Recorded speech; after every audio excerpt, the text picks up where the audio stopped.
Hi, hello friends. Welcome to Tamizhan. நான் உங்க முத்துகிருஷ்ணன். இன்னைக்கு நம்ம பார்க்க போற வீடியோ.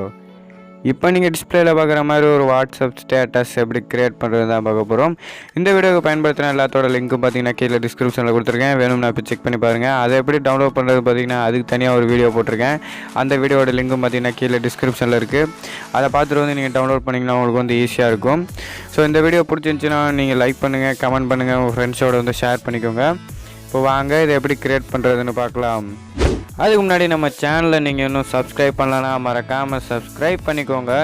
கூட ஒரு பெல் ஐக்கான் கிரியேட் ஆகும். அதை கிளிக் பண்ணிங்கன்னா உங்களுக்கு வந்து 3 ஆப்ஷன் வரும். அதில் வந்து ஆளுங்கிறத கொடுங்க. இப்போ வாங்க வீடியோக்குள்ளார போகலாம். ஸோ இந்த வீடியோ கிரியேட் பண்ணுறதுக்கு நான் வந்து கைன்மாஸ்டர் அப்ளிகேஷன் வந்து யூஸ் பண்ணுறேன். உங்கள்கிட்ட கைன்மாஸ்டரில் நான் கீழே டிஸ்கிரிப்ஷனில் லிங்க் கொடுத்துருக்கேன். அந்த லிங்கை கிளிக் பண்ணி டவுன்லோட் பண்ணிக்கிங்க. டவுன்லோட் பண்ணி இன்ஸ்டால் பண்ணி ஓப்பன் பண்ண பேசிக் இன்டர்ஃபேஸ் இப்படி தான் இருக்கும். நீங்கள் இந்த ப்ளஸ் ஐக்கானை கிளிக் பண்ணி 3 ரேஷியோ வரும். அதில் வந்து 1.1ங்கிறத கிளிக் பண்ணிக்கிங்க. கடைசியாக இருக்கும், அதை வந்து கிளிக் பண்ணிக்கிங்க. கிளிக் பண்ணி உங்களுக்கு வந்து எடிட்டிங் பேஜுக்கு வந்து கூட்டிகிட்டு போயிடும். இதில் பார்த்தீங்கன்னா டாப்பில் மீடியா அப்படின்னு ஒரு ஆப்ஷன் இருக்கும். அதை வந்து கிளிக் பண்ணுங்கள்.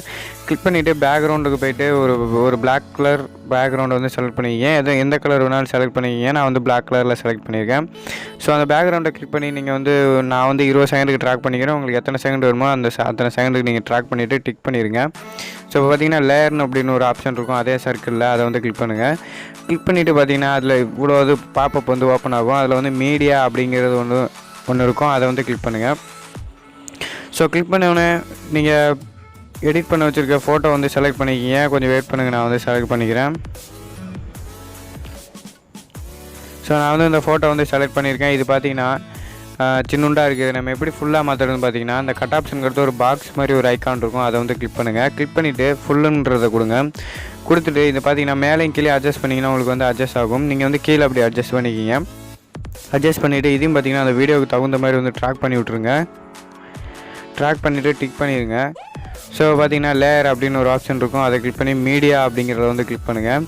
ஸோ பார்த்தீங்கன்னா அந்த வீடியோ வந்து நம்ம செலக்ட் பண்ணிக்கலாம். ஸோ இதுதான் அந்த வீடியோ. இதையும் பார்த்தீங்கன்னா ஸ்ப்ளிட் ஸ்க்ரீன் அதுக்கு போய்க்கிங்க. அதில் போய்ட்டு ஃபுல்லு கொடுத்துருங்க.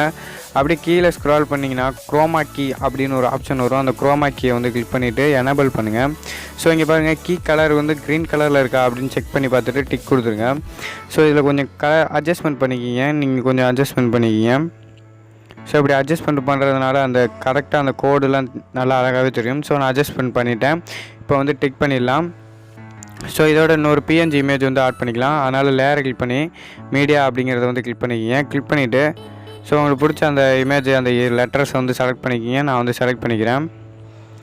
ஸோ நான் இதை வந்து செலக்ட் பண்ணியிருக்கேன். இதில் பார்த்தீங்கன்னா பிளாக் கலர் இருக்குது. இது எப்படி ரிமூவ் பண்ணுறதுன்னு பார்த்தீங்கன்னா அப்படியே கீழே ஸ்க்ரால் பண்ணிங்கன்னா பிளண்டிங் அப்படின்னு ஒரு ஆப்ஷன் வரும். அதில் வந்து ஸ்க்ரீனுங்கிறத கொடுங்க. ஸ்க்ரீனை கொடுத்துட்டிங்கன்னா அது பிளாக் கலர் வந்து ரிமூவ் ஆயிடும். ஸோ இதையும் பார்த்தீங்கன்னா அந்த வீடியோவுக்கு தகுந்த மாதிரி வந்து ட்ராக் பண்ணி விட்ருங்க. ட்ராக் பண்ணிவிட்டு டிக் பண்ணிடலாம். ஸோ அதே அந்த இமேஜை கிளிக் பண்ணி நீங்கள் வந்து இங்கே வந்து நவுத்தி இங்கே வந்து வச்சுக்கோங்க. இங்கே வச்சுட்டு டிக் பண்ணிடுங்க.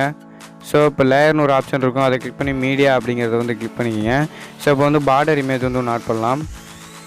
ஸோ இதையும் பார்த்தீங்கன்னா எப்படி கரெக்டாக ஃபிட்டாக மாற்றுறது அப்படின்னு பார்த்தீங்கன்னா இந்த பாக்ஸ் மாதிரி ஒரு ஐக்கான் இருக்கும். அதை வந்து கிளிக் பண்ணிவிட்டு ஃபுல்லுங்கிறத கொடுத்துருங்க. ஸோ இதையும் பார்த்தீங்கன்னா அந்த வீடியோவுக்கு தகுந்த மாதிரி வந்து ட்ராக் பண்ணி விட்ருங்க. ஸோ இதில் இருக்க பிளாக் கலர் எப்படி ரிமூவ் பண்ணுறதுன்னு பார்த்தீங்கன்னா அப்படியே கீழே ஸ்க்ரால் பண்ணிங்கன்னா பிளண்டிங் அப்படின்னு ஒரு ஆப்ஷன் வரும். அதில் வந்து ஸ்க்ரீனுங்கிறத கொடுத்துருங்க. ஸோ இப்போ டிக் பண்ணிடலாம். ஸோ இதில் வந்து சவுண்டு டிஃபால்ட்டாக இருக்குது. நான் அந்த சவுண்டை நான் வந்து ஆஃப் பண்ணிக்கிறேன். ஸோ இப்போ வந்து ப்ளே பண்ணி பார்க்கலாம். ஸோ பாருங்கள், சூப்பராகவே ப்ளே ஆகுது. ஸோ இந்த வீடியோவில் எதுவும் உங்களுக்கு சந்தேகம் இருந்துச்சுன்னா கீழே கமெண்ட் பாக்ஸில் வந்து கேளுங்க. நான் கமெண்ட் பாக்ஸில் ரிப்ளை பண்ணிடுறேன். அப்படி இல்லைனா உங்களுக்கு தனியாக ஒரு வீடியோ போட்டுடலாம். ஸோ தேங்க்ஸ் ஃபார் த வாட்சிங். மீண்டும் அடுத்த வீடியோவில் சந்திப்போம். நன்றி, வணக்கம்.